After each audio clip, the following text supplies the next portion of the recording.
संविधानाचा आदर राखत कायदे आणि नियम पाळून सरकार स्थापन केलं होतं असं उपमुख्यमंत्री एकनाथ शिंदेंनी म्हटलंय.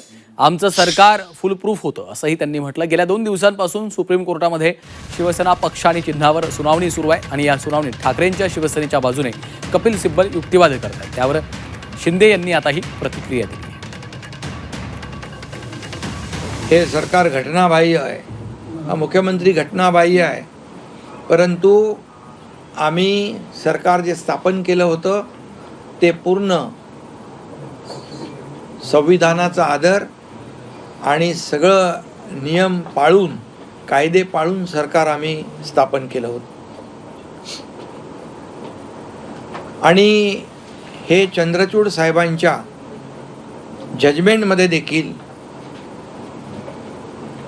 हे स्पष्टपणे त्यांनी केलेलं आहे की हे सरकार बेकायदेशीर नाही, घटनाबाह्य नाही. त्यामुळे जी कॅसेट ते अगोदर वाजवत होते तीच पुन्हा परत वाजवत आहेत. आणि त्यामुळे मी आपल्याला सांगतो की आमचं सरकार फुलप्रूफ होतं. ते सरकारचा टेन्युअर संपला, आमदारकीचा टेन्युअर संपला. आता आमदारांचं डिस्क्वालिफिकेशन मागतायत. हे कुठल्या काय म्हणतात, मूर्खाचं नाही मी म्हणत, परंतु कुठल्या काळात वावरतायत.